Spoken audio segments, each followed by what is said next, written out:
मेरे प्रिय दोस्तों, आप सभी लोगों को मेरा प्यार भरा नमस्कार। साथियों, आप सभी लोगों का एक बार फिर से मेरे YouTube channel English with JK sir में बहुत-बहुत स्वागत है। साथियों, मैं आशा करता हूँ कि आप लोग अपनी ज़िंदगी में खुश होंगे, मस्त होंगे और अपनी पढ़ाई को पूरी ईमानदारी के साथ कर रहे होंगे। तो साथियों, आप सभी लोगों को पता है कि मैं वीडियो की शुरुआत करने से पहले एक कोटेशन बोलता हूँ, उसके बाद वीडियो की शुरुआत करता हूँ। तो चलिए साथियों, आज की इस वीडियो में हम क्वेश्चन नंबर 481 से लेकर क्वेश्चन नंबर 490 तक अध्ययन करेंगे। तो चलिए कोटेशन से शुरुआत की जाए। कोटेशन है, गुण न हो तो रूप व्यर्थ है, गुण न हो तो रूप व्यर्थ है, उपयोग न हो तो धन व्यर्थ है, और यदि विनम्रता न हो तो विद्या व्यर्थ है। तो साथियों, चलिए क्वेश्चन नंबर 481 देखा जाए। Make it new, a phrase like avant garde was coined by. तो इसका आंसर हो जाएगा इजरा पाउंड। अब क्वेश्चन नंबर 482 है, the fleshly school of poetry which poet belong. तो इसका आंसर हो जाएगा D G Rossetti, William Morris, Robert Buchanan. अब क्वेश्चन नंबर 483 है, epic simile is also known as. तो एपिक सिमिली और किस नाम से जानी जाती है? तो इसका आंसर हो जाएगा होमरिक सिमिली। इसका आंसर होमरिक सिमिली हो जाएगा। अब क्वेश्चन नंबर 484 देखा जाए। क्वेश्चन नंबर 484 देखते हैं क्या है। क्वेश्चन नंबर 484 है, who coined the term meta narrative.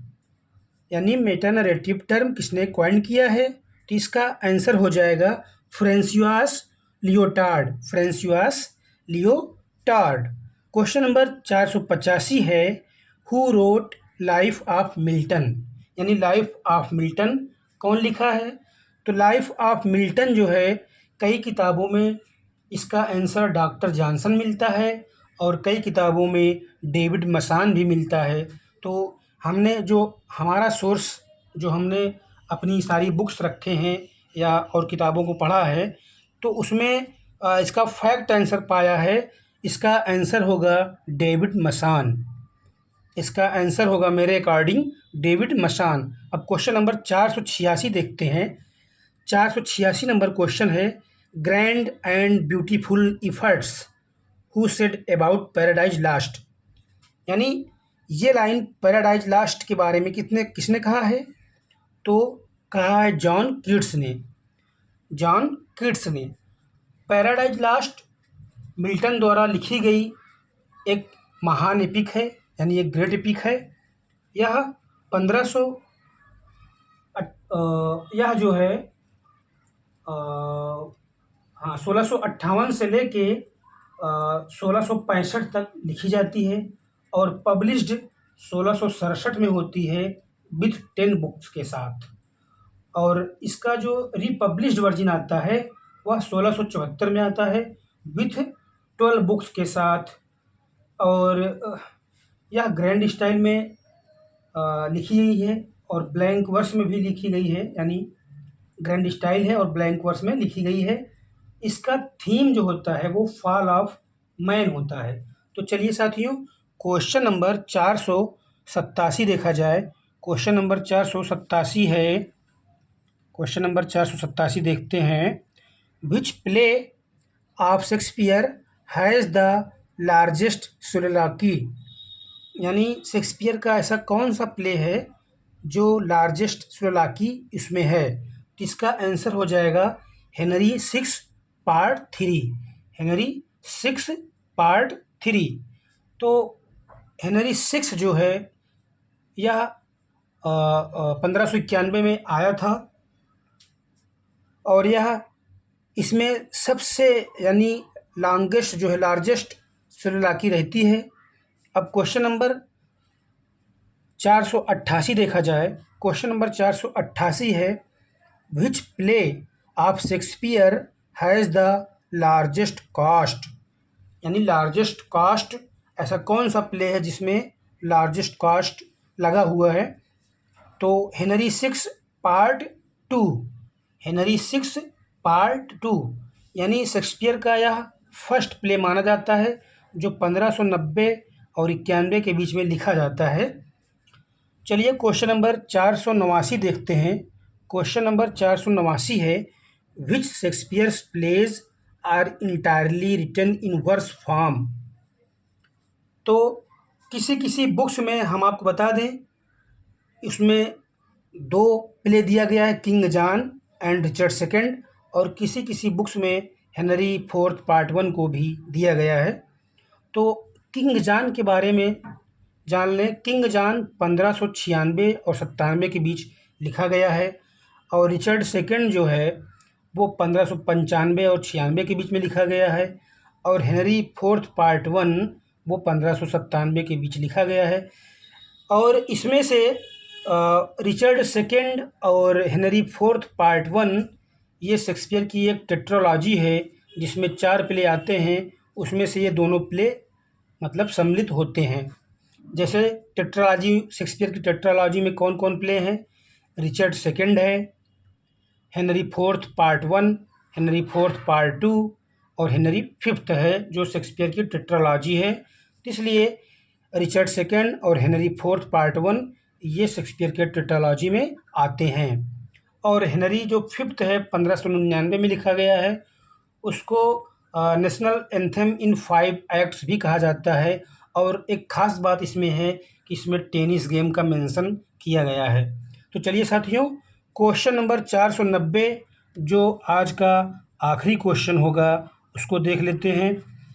Question number 490 देखा जाए तो क्वेश्चन नंबर 490 है, the merchant of Venice, Othello and measure for measure are represented what.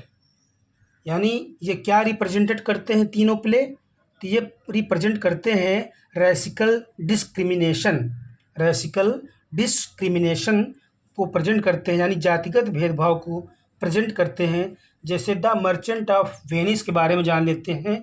The merchant of Venice 1596 और 97 के बीच में लिखी जाती है। यह ट्रेजिक कॉमेडी या एंटीसेमेटिक प्ले भी माना जाता है। यह इंस्पायर्ड है जीव ऑफ माल्टा से, और इसमें एंटोनियो को ही मर्चेंट माना गया है। और इसमें साइलैक्स की वाइफ का नाम हम बता देना चाहते हैं आप लोगों को, साइलैक्स की वाइफ का नाम लेह होता है, लेह।